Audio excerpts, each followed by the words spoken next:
All right, Shabbosai, good morning, and a freilich and Purim. Let's begin by thanking all of our sponsors, to thank our Talmud Torah sponsors for the month of Adar, to thank Stephen Terry-Zinn for dedicating all the Shiurim and Drushos this month in memory of the commemoration of the 10th yard site of Terry's father, Dr. Harry Kahn, Tzvi Hirsch Ben Yosef HaKohen. We thank Paul and Kathy Pollack for dedicating all the Shiurim and Drushos this month, the commemoration of the yard site of Paul's grandparents, Zechariah Ben Zechariah and Dina Bas Pesach. Our week of learning sponsors, Moshe David and Chana Artman, in commemoration of the upcoming 23rd yard site of Moshe David's father, Fishel Beryl Ben Yitzchak Gershon Zichron Livracha, whose yard site is Shushan Purim. And Dr. Ron Gardenhouse in the schus of Refuah Shlema for his father-in-law, Natan Ben Rivka. Our Daf Yomi sponsors for today, Alan and Sue Meirowitz. We thank all of our sponsors, and we hope that in the merit of our Talmud Torah, all of the Neshama Slav and Aliyah, the families in Nechama, and all those who require a refuah should have one together with Kol Cholei Yisrael. Rabbi, with that, let us begin. What a schus it is, Baruch Hashem, to be able to learn together on Purim. Remember, like we saw about yesterday, Purim, or some other day before yesterday, Purim is another Kabbalah Satorah. And Purim, of course, is, whereas Klal Yisrael said, Na'aseh v'nishma by Har Sinai, and with that, it was truly their affirmation to accept Torah Shebechsav, Na'aseh will do, v'nishma will hear Torah Shebal Peh. Purim ultimately, again, is the Yom Tov of Torah Shebal Peh. It's the Yom Tov, and when we reaffirm our commitment to Torah Shebal Peh, and again, every single morning, Baruch Hashem, we are Zocha, to be able to begin our day with Torah Shebal Peh. So how beautiful it is to be able to do it on Purim as well, and wonderful to see everyone here. So we'll say with that, let us begin. So we left off on Mem Beis Amud Beis, 3 lines up from the bottom. So if you remember again, we're trying to reconcile the Mishnah and the Brisa. So again, remember, the Mishnah spoke about the idea that a Nazir could be chayiv for multiple forms of tumah, or I should say multiple instances of tumah. So which sounds like, again, tumah mosif al tumah.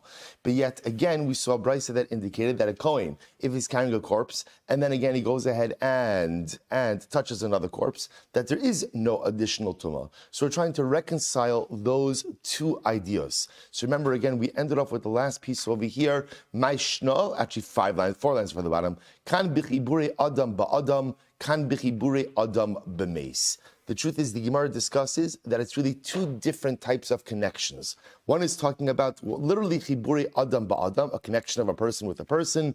One is the connection of a person with a mace. I will say, what does this mean practically? So take a quick look at the Rush. The Rush is 6 lines up from the bottom. Kan b'chibure adam ba'adam, kan b'chibure adam b'meis. So listen to how the Rush spelled this out. He says, Ruvain shenaga b'shimin. So if Ruvain touches Shimon, ba'ot sheshimin nogea b'meis. So we'll say, here's the case. If Ruvain touches Shimon, right, and Shimon is touching a corpse. So now, what's the halacha? Now, specifically, we want to know what's the halacha for Ruvain, right? Because Shimon, obviously, we'll say, what's Shimon's halacha? Shimon's touching a corpse. So what's Shimon's halacha? Shimon's Tamei Zayin, right? He's going to be Tamei for 7 days. The shayla is Ruvain's touching Shimon and Shimon's touching a corpse. So what is Ruvain's status? So what's the halacha? Tamei Zayin min haTorah. Ruvain is going to be Tamei mid'oraisa for 7 days. So we'll say, essentially, if Ruvain touches Shimon and Shimon's touching a corpse, it's as if what? It's as if Ruvain's touching the corpse. What's the mathematical? If A equals B and B equals C, then A equals C? It's called logic. Excuse me, Mr. Doctor, right? Okay, good. It's called logic. Yeah. Good. It's good. So, right, so in other words, if Reuven's touching Shimon, Shimon's touching the corpse. So this, if Reuven's touching the corpse also, therefore Reuven, no, there isn't like a equals C. Transitive property. See, Dr. Gahan, I knew it was called something fancy. All right, good. I'll say, so let's go back to this, right? So look at the Rush. So that's Doraisa.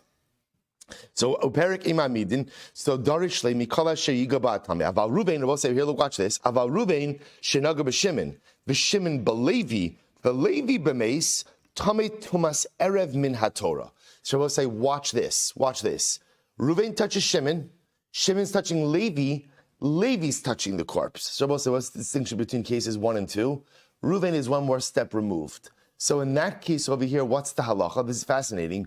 Ruvain is only Tamei Tumas Erev. What's Tumas Erev, I'll say? In other words, he's Tamei for 1 day until he has Herav Shemesh. After that, he's going to be tar. But watch this, look what the Rosh says, Umidrabanan Tumas Zayin. But midrabanan, he has a tumah of 7 days. So I will say that's the distinction that the Gemara wants to make over here. There's a distinction between a case of Reuven touching Shimon and Shimon touching the corpse, in which case Reuven himself is going to be tamei, tumas zayin. Literally, again, it's as if Reuven himself is touching the corpse, versus a case of where Reuven is touching Shimon, Shimon's touching Levi, Levi's touching the corpse. In that case, again, Reuven will only be chayiv mid'oraisa, tumah for unachai, but Reuven will be tamei 1 day until Herav Shemesh, but midrabanan, tamei 7 days. I will say, but bottom line, the Gemara says, aval, tumah v'tumah lo. So I will say, but one thing you begin to see clear is that it appears that tumah does not, you can't be, it's the best way to say this, there is no such concept of adding on additional layers of tumah. Well, so remember again, everything's coming back to our Mishnah. Because what did our Mishnah say? Our Mishnah said that halacha l'maisa, if a Nazir is becoming tummy multiple times within 1 day, then what's the halacha? What's the halacha? Assuming he has hasra on each individual time, what's the halacha? He's going to be chayiv for each instance, right? If there's if there's one hasra, he's chayiv once for multiple times. If there's individual hasraos for each time, he's going to be chayiv. I will say, what's the shaila on that? The shaila on that is the Gemara said that he's already tamei.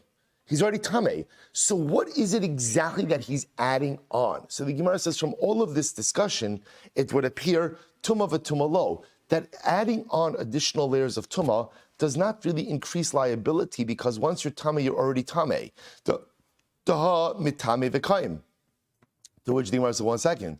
Tumah ubia nami. Here's the problem with this. If you remember again, if we go back to yesterday's daf, the Gemara made a very interesting observation that by Nazir there are two different articulations of tumah. Right? If you remember again, the lashon of the pasuk was actually it was on Amud Aleph. Lashon of the pasuk was lo yitama, Nazir can't become tamei, and lo yavo, and he should not come into an ohel ames, which the Gemara understood to mean that a Nazir himself could be chayiv twice. Why? Once for becoming tamei, and then once for entering into an ohel. But why should that be true? Because at the end of the day, I will say, if you're already tamei, then what? If you're already tamei, you're already tamei. So what does it matter if the Nazir touches a corpse, and then afterwards he comes into an ohel ames? Why should there be secondary liability for that second act of coming into the ohel if at the end of the day he is already tamei? To which the Gemara says, Tumo bia, about Tumo lo, Mitami v'kaim. Tumo bia nami, ha mitami v'kai. Rabbi Yochanan kan bebayis, kan besada. So I will say, this is very interesting. So Rabbi Yochanan wants to suggest maybe 2 different cases. One is talking about a house, one is talking about a field. Take a look at the last rush, kan bebayis, last line of the rush. Adam tar nichnas la'ol ameis, v'hisru ba mishum lo yavo, umishum lo yitama, loke beis. So we'll say, listen to this. So a tar person who walks into an ohel ames. So we'll say, this guy is Nazir's tar, and he's walking into an ohel ames. What's the halacha? And they give him asra. He is going to be chayiv twice. It's fascinating. Why chayiv twice? Because he's in violation of both prohibitions of Nazirus. Number 1, lo yavo, about entering into ohel ames, and what? And lo yitama. They're happening simultaneously. Lo kebeis, sheshneim ba ke'achas. V'lo haya mechulal v'omed. Ava b'sadeh, deleka ohel lo mishkacha she'ila kebeis. So we'll say this is actually fascinating. So the Gemara wants to suggest maybe the case of where a Nazir could go ahead and be chayiv dual liability is a case where a tahar Nazir walks into a home in which there is a mace. In which case, in the moment he enters in, there's double liability. What's the double liability? Number 1, lo yavo. Lo yavo, he's entering into an ohel. Number two, lo yitama. But perhaps if he goes ahead and first encounters a mace at the field, and then goes into a house, there won't be dual liability. Why? Because he is already tamei. So to which the Gemara says, top of Mem Gimel, bebayis nami kevin da'ayel yodei istoiv, ki ayel kule hai tamehu. So I'll say, even in a house, it's actually very interesting. We'll say the Rush points out there is something fascinating. If you take a look, I'll actually just look at the Rush. The Rush says over here, Uparach babayis nami. See in the Rush left-hand column, Mem Gimel Amud Aleph 43a.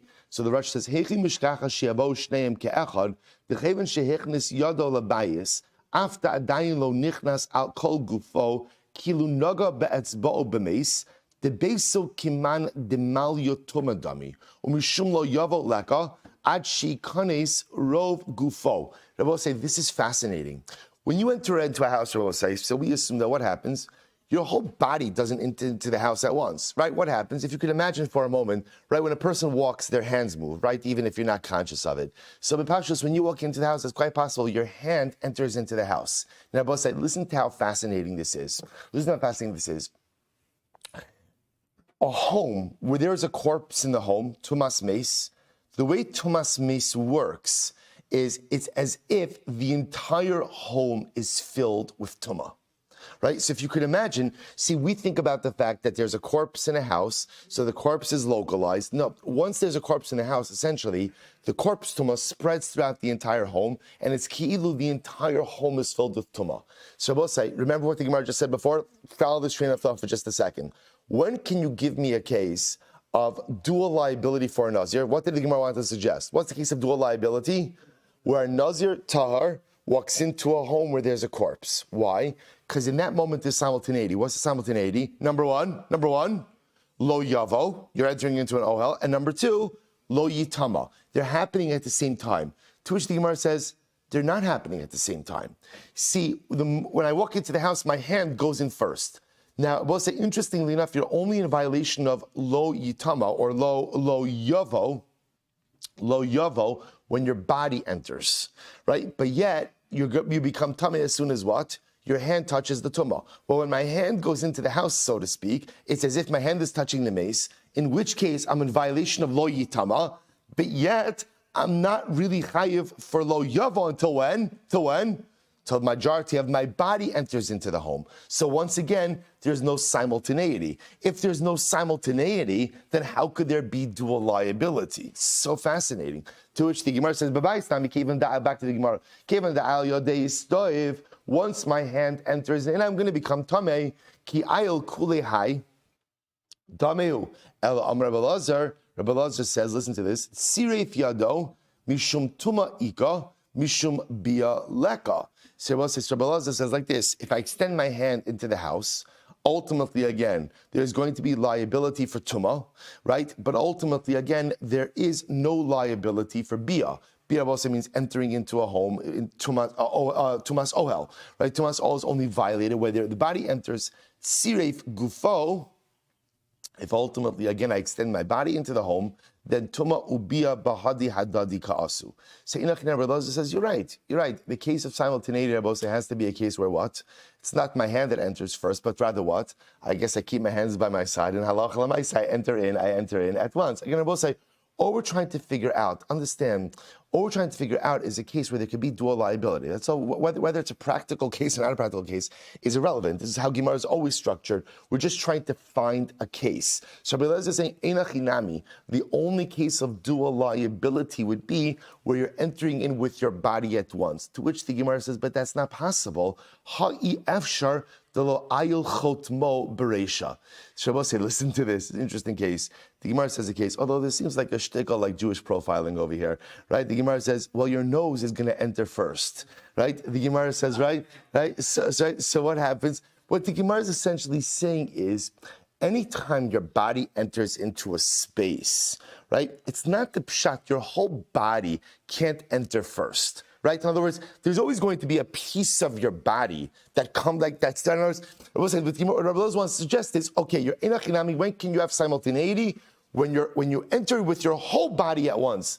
But by Metzios, it doesn't happen that way. Right? By Metzios, there's some part of your body that enters first. So your nose enters first. Right? So the Gemara says, so Rabbi says, okay, fine. Let's analyze. Hichnis yado mishum tuma ika mishum bialeka. So Rabbi says like this. You're right. Let's break down the case. If when walking into the house, your hand enters first, I will say, what's the case of where your hand enters first? That's where you're just walking, right? You're walking, you're not conscious. Your hand doesn't enter in first. So Rabbi say, what happens if your hand enters first? Rabbi say, again, What happens? We'll say the reason why these Gemaras are incredible is because although, again, our focus is on Nazirus, the amount of halachas and information we are picking up along the way is absolutely dramatically amazing. Absolutely dramatically amazing. Let's say, I just want to point something out to you. The Medrash brings down that Haman, when did Haman know that at the end of the day he was not going to win against the Jewish people? So the Medrash brings down that one day he walked into the Beis Medrash and he heard the Tinoko Shal Beis Rabban learning the halachos of Kamitza. What's the halachos of Kamitza? By Karba Mincha. Right? The Kohen takes the three fingerfuls of flour, right? Shave off the side, and at the end of the day, again, that's what's offered up on the Mizbeach. The rest is consumed by the Kohen. Haman saw the Jewish children are learning Hilchos Kamitza, so ultimately, again, he's not going to win against the Jewish people. What's the pshat? What's the pshat? The Hilchos Kamitza through Haman's confidence in what? I would say, what's Hilchos Kamitza? Hilchos Kamitza is like a detail shibba details, right? It's such a detail within Jewish law. I'll say, what's the nitzchias of Klal Yisrael? The nitzchias of Klal Yisrael is that on one hand, we could be big picture people, but we could also be exceptionally granular when necessary. We're big picture and we're detail oriented, right? We have this destiny, this vision, this future, but we also believe in being incredibly medactic, incredibly meticulous with every single detail of our lives and with every single detail of Avodas Hashem. That's Kamitza. And I both say, that's what we're doing over here. Look at the details. Look at how beautiful the details. And the beauty of our people is in our commitment, mamish, to even the smallest of details in our Avodas Hashem. So let's go back to a detail. What happens when you go ahead and you put your hand into a home in which there is a corpse? What is that ki'ilu? What is that like? What are you doing? It's as if what? As if you're touching the corpse itself. So that's what Rava says. So watch this. Hichnis yado. Say if you put your hand into a home in which there is a corpse, mishum tuma ika, mishum bia leka. Then ultimately, you're going to be chayv of tuma, right? You're going to become mishum tuma, right? There is a din of tuma, but no din of bia. Bia, remember again, means tumas ohel. Because remember again, we're going with the idea now. We're going into the idea now about there is no tumah v'tumah, right? The only time that there's multiple layers of tumah is when? Simultaneity. If there's no simultaneity, then you'll acquire one state but won't acquire the other. So if your hand goes into the house first, you'll be chayav because of tumah, and ultimately again, not because of tumas ohel. Mishum tuma ika, mishum bia leka. Hichnis kufo, right? Ultimately, again, if your whole body enters at once, then enachinami tuma ubia bahadi hadadi kaasyon. I will say, if your whole body enters into the home at once, then what? Then Allah Kalamaisa, there's simultaneity, and therefore you will be chayiv for both tuma and bia. Good. Once again, the Gemara says, come on, there's no such thing as simultaneity by entry of the body into the home. After all, again, let's say at least my big toe, now the Gemara is switching gears, right? My big toe, right? My toe ultimately, again, is going to go ahead and go into the house, right? So I will say, again, what's going on over here? So the Gemara says, "Vaha ifshad lo ayo, ifshad lo ayo etzbaase de karei bereisha v'nochis le tuma ela amarava." Here we go. Kigon shenichnas b'shida teva umigdal ubachaveru parlaves hamaaziva the tuma ubia bahadi adadikasian. So we'll say, listen to this. What's the case? The case is where a person is entering into a home. So we'll say, again, these are a little bit far-fetched cases, but they're trying to illustrate a point. Where if you imagine for just a moment, the Nazir goes into the house how in a closed box. Right? Sorry, Mr. Flum, well, you wanted to add something over there? I just want to say, so ultimately, what happens? So, right, the Nazir is taken into the home in a closed box. So I'll say, so what happens? Once he's in the house, we'll say, remember again, we do this all the time, right? We're not looking for a practical case. What are we looking for? A possible case. That's all. I'm going to say it again. This is all the time we do this. So, right, the Nazir is being taken into the home in a sealed box. And I will say, then what happens? Once he's in the home, his friend decides to play a practical joke and what? Open it up, right? Open it up. Now, we'll say, what happens once he opens it up? So I will say, so now you have simultaneity. what two isurim are occurring at once. Number one, tuma, and number two, bia, tumas ohel. That'll be the case. We'll say what the Gemara is essentially saying is, you're right. Other than that, you're going to be hard-pressed to find the case of simultaneity. Why? Because it's fascinating. Any case of entry into the home, Rabbi says, always by definition going to require what? One part of the body entering first. Well, if one part of the body is entering first, then effectively what you'll always have is tuma before bia. Tuma before bia, which I will say, if you think about it, it's such an incredible yesod. If you want to enter into anything in life, it's very hard to enter with your totality. Rather, again, entering into something new usually requires one little part at a time, right? Often, in other words, when we want to experience growth, often we want like meteoric growth, right? I want cathartic, comprehensive, total change at once. And the truth is, whenever you're entering into something new, it's always stage by stage, bit by bit, piece by piece, incremental growth. Mar Baravashi Amar, Kigon Da'al Kishu Goses, Finofak Nishmase Adiyot. So we'll say, actually, this is very interesting. Mar Baravashi, no, I can give you another case of simultaneity. Watch this, Rabbi say, this is a great case. Imagine the following situation. Nazir goes to do Bikur Cholim. Listen to this. Nazir goes to do Bikur Cholim. And I will say, what happens? As he's sitting there doing Bikur Cholim, what happens? The guy dies.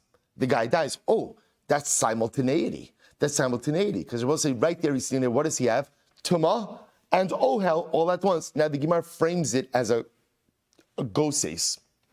A goses, is a person, again, who's on the cusp of death. So he goes in there while the guy's a goses. V'nafak nishmasei, the guy dies. And the Yosef tuma ubia b'hadi adadi ka'asi. And tuma and bia are coming at once. Fine. So we'll say, so therefore, two possible cases of simultaneity. One of the Shida Tevo Migdal, where the Nazir goes in the box. Second one is where the Nazir goes to visit someone who's on the cusp of death. Guy dies while he's there. Ultimately, simultaneity. Rabbi say, but what I just want to point out over here is the Gemara is operating under the premise that there is no tuma v'tuma. That inachinami, in other words, once you would go ahead and become tameh, ultimately, again, there would be no additional liability for enhanced tuma after that, because there's no such thing as enhanced tuma after you're already tameh. Now, again, whether we accept that, we'll have to see, and how that shtims with the Mishnah, we're going to have to see as well. Tan Rabbanan.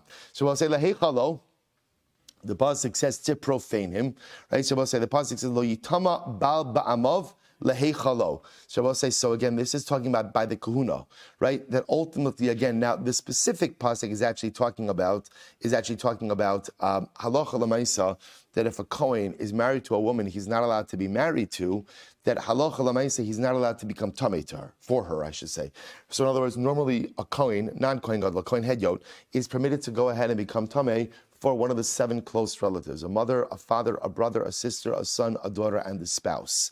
If a kohen is illegally married, he's not permitted to become tamei for his illegal wife.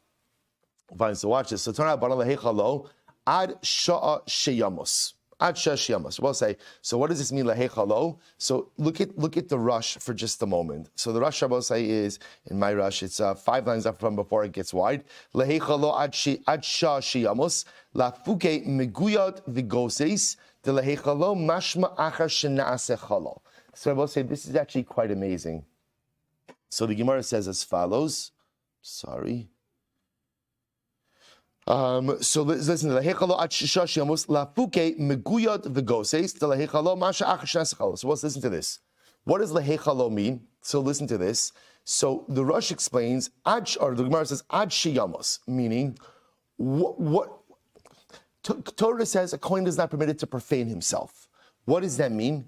That a kohen is not allowed to the kohen is not allowed to be in proximity to a corpse. What does it exclude? Someone who's a goses.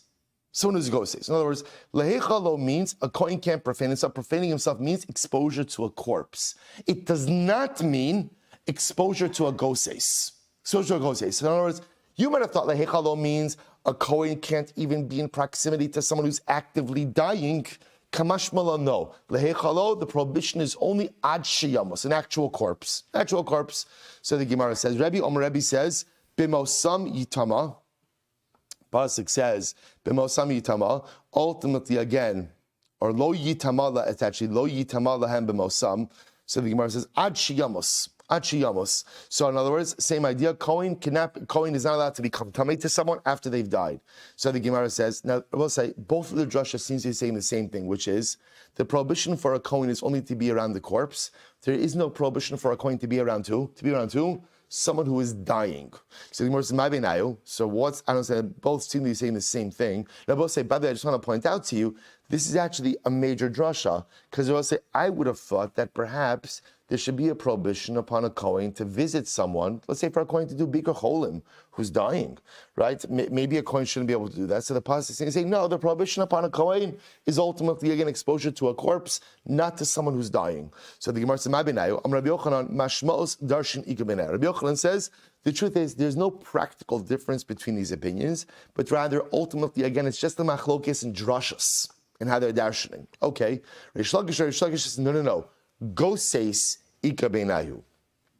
Reish Lakish, actually, the nafkamina will be a goses. Watch this. Leman darme lehechalo. So we'll say, ultimately, again, the one who says lehechalo afilu goses. So we'll say, this is actually fascinating. Reish Lakish wants to suggest that from the lashon of lehechalo, or lehechalo, it includes that a Kohen cannot be around a goses as well. I will say, take a look at the Rush for just a moment. First Y line of the Rush. Madram lehechalo afilu goses. The shapir mikri chalal kevan derov gosesim lamisa. So we'll say, this is fascinating. So Reish Lakish wants to suggest like this. See, we translate the word lehechalo, right? Again, lo yitama ba'amav lehechalo. That lehechalo is going on who? Going on who? The Kohen. Kohen cannot profane himself. Reish Lakish says it also means a Kohen can't be around a chalal. Now we'll say, normally what's a chalal? A corpse, right? The corpse. Reish Lakish also comes to include someone who is soon going to be a corpse. I will say, what's the halacha by a goses? There's a concept by a goses of rov gosesin lemisa. The majority of gosesim, the majority of people who are goses die. I will say, by the way, when we say rov in that context doesn't mean 51%. Rov means like rov, right? The majority of people ultimately, again, become, right, who are goses die. So the Gemara says, so watch this. So Reish Lakish says, me'lehechalo, if that would preclude a Kohen from being around the goses as well. So the Gemara says, mosam, the one who says mosam, no, ad shiyamos in goses lo. That only comes to include someone who's actively died, but ultimately, again, a Kohen would be permitted to be around the goses. So I will say, fantastic and overwhelming machlokes, dramatic machlokes, right? According to me'lehechalo, a Kohen cannot be around the goses. According to Lo yitama dafka, a corpse. Ulamandar melehechalo haksibimosam. So we'll say, Sandy Gemara is going to ask what each opinion does with the other drasha. So according ultimately again to the first opinion, who uses melehechalo, what does he use bimosam? Haksibimosam. B'mari be'lechid Rebbe. He uses that for Rebbe. What does Rebbe say? Desanya Rebbe Omer bimosam eno metame ava metame b'negasam ubezivasam. The we'll say comes to teach us that ultimately again he cannot become tamei. He can't become tamei. Ultimately, in a case of tumah, but he can become tamei. Ultimately, again, for other forms of tumah. For example, there'd be no prohibition for him to becoming tamei to someone who has tsaras, or someone who is a zav. So, right, so the prohibition upon tumah is dafka going to be on tumas meis, but not on other forms of tumah. Ulaman da'amr b'mosam. So we'll say, where does the person who learned b'mosam, where does he get this svara? That the prohibition of exposure to tumah is dafka tumas meis, but not to other forms of tumah. Im kain lema krab b'mos. Torah could have praised it in the singular. My b'mosam. What does b'mosam come to teach me? Shamas mina tarti comes to teach you two halachas. Number one, that halacha l'maisa, that he can be around the goses, and number two, that he's also permitted to be around other forms of tumah. Incredible. So the mandar mosam haksiv lehechalo. According to the opinion of Darshans mosam, what does he do with lehechalo? So the Gemara says lehechalo lahachi udasa b'misha eno mechulo. Rabbi will say, listen to this. This comes to teach me that the prohibition is only upon someone who's not already tamei. Yatzazeh shemechulal va'omed. Fascinating. So Rabbi will say again, the prohibition of exposure to tumah is only upon what? Or only upon who? Someone who is not already tamei. But someone who is already tamei, ultimately, again, does not have an additional prohibition of tumah. So I will say, take a look. This is actually incredible, if you think about it, by the way, right? So I will say, this is in line with what we were saying before, that there is no tumah of a tumah, right? The prohibition, ultimately, again, of lo yitama, I should say, bimos lehechalo, is to teach me, ultimately, the only time there's a prohibition of tumah is when you're tar, and I'm making yourself tamei. But if a person is already tamei, they're not in violation of lehechalo.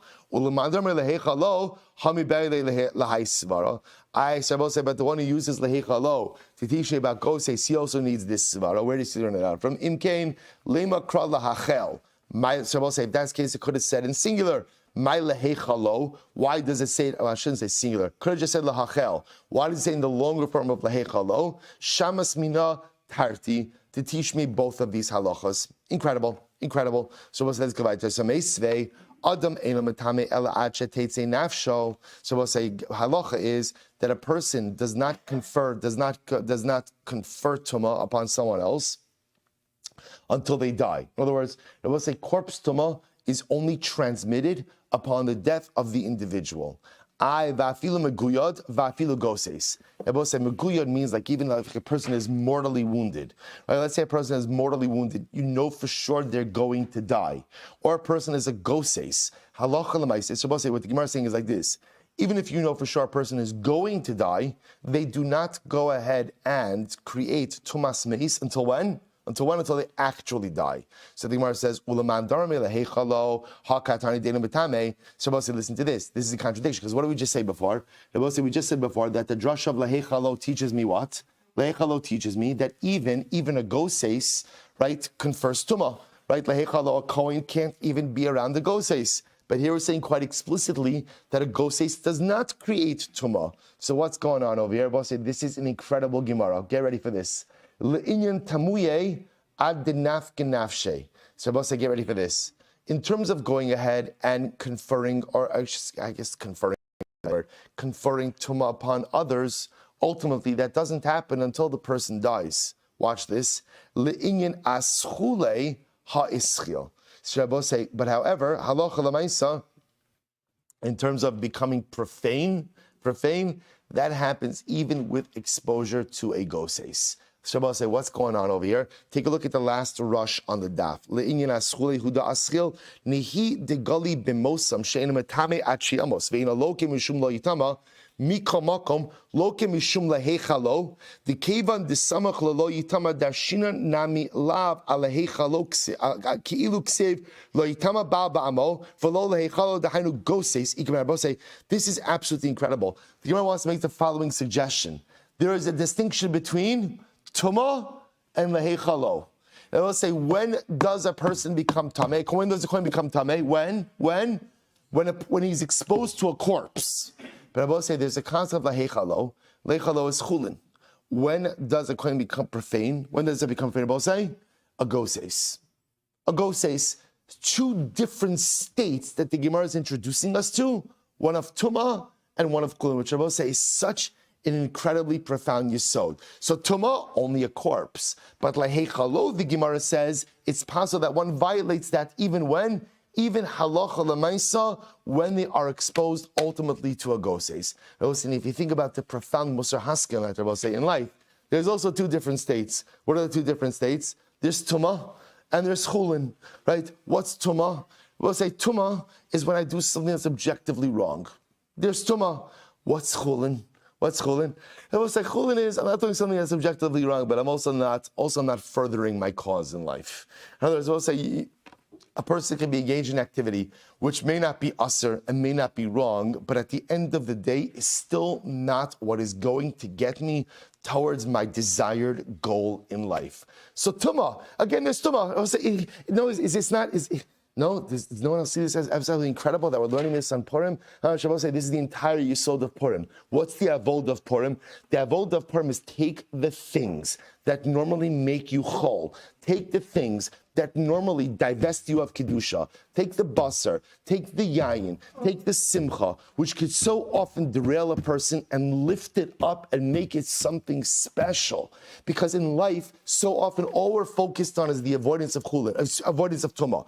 You could live a life where you avoid tumah, And at the same time, I'm still not self-actualizing. I'm still not becoming the person I need to be. Why? Because ultimately, again, I'm still chulin. You could avoid a state of tuma, but still be in a state of chulin. I'm parif. Well, see, you know how many of us go through life and we're parif? You know, like some people love to be parif. They love to be parif. Why? Because like they never know like what's coming down the pike, right? I don't want to miss out on something. I'll say the worst thing in life is don't be parif.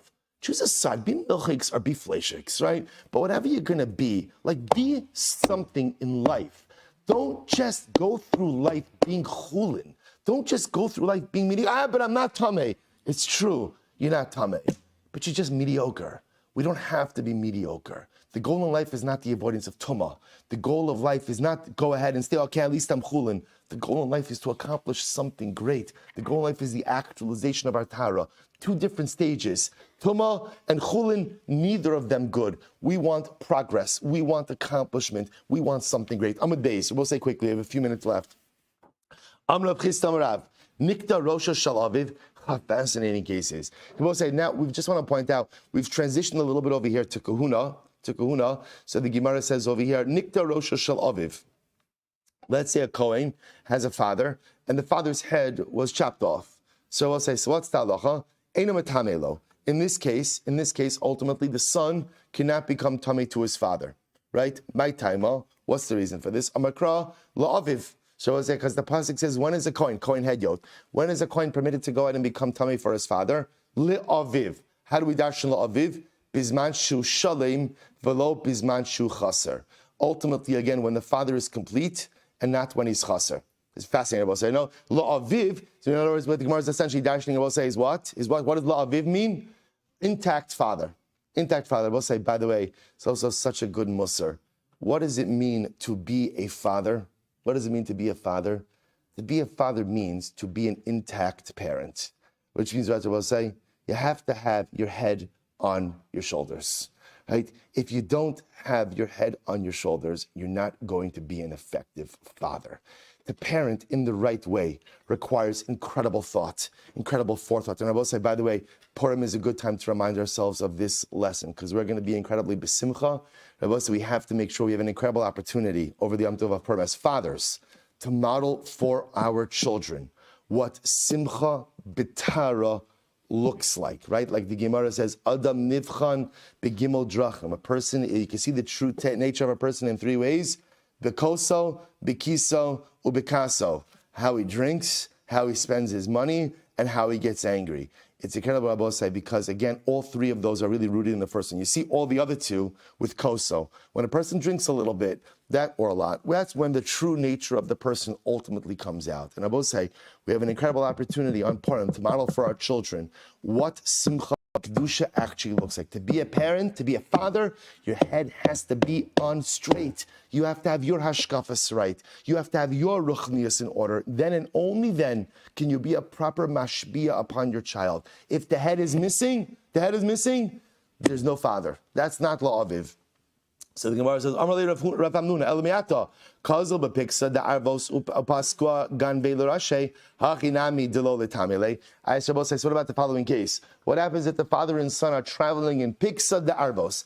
I will say, Piksa da Arvos was a bad neighborhood. Bad neighborhood. I guess contemporarily you could say like downtown, right? So we'll say, sorry, let's say you were traveling in a bad neighborhood where, let's say, chas v'shalom, there was a chance of chas v'shalom decapitation, right? So what's going to happen then? Hachanami delo letamile. So let's say chas v'shalom, the father was killed there, so the son shouldn't be metami himself for his father. Amarle meis mitzvah ka'amrit. No. That's a meis mitzvah. The father's traveling in a bad neighborhood, and chas v'shalom, something happens to the father.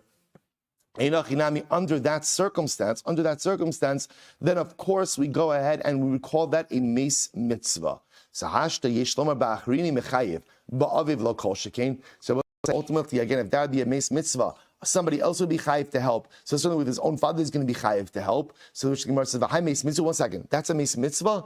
What's the definition of a meis mitzvah? V'tanya ezuhu meis mitzvah. What's a meis mitzvah? We'll say kol she'ein lo kovrin. We'll say meis mitzvah is someone who does not have anyone else to bury them. However, kori va'achirim onin also. But I will say, if halacha l'maisa, let's say someone dies, and you could call out to other people to help, and other people are willing to answer the call, in other words, I will say, when you have someone who is essentially, we'll say, what's a meis mitzvah? A meis mitzvah is someone who dies, and there is no one to either help or advocate for the deceased. But the moment that there is someone there to help or advocate for the deceased, that's no longer a meis mitzvah. So therefore, once there is a son who is present, by definition, that can't be a meis mitzvah. Ha islay bra. But ultimately, again, there's a son that's there. To which the Gemara says, no. The Gemara says, since they're traveling in a more remote place, it's as if halacha l'maaseh, it's someone who does not go ahead and have someone to bury them. So we'll say, we're going to stop over here for today. We'll just say, Meretz Hashem, have a little bit more to do tomorrow. I'm going to give people a few minutes to get ready for davening. We'll say, tremendous yashikayach, tremendous daf, shkayach, everyone. So just to be clear, we're leaving off in the middle of a sugya of ultimately, again, how much of a corpse has to be intact, ultimately for the son Kohen to be matameh for his father. The rest to be continued tomorrow.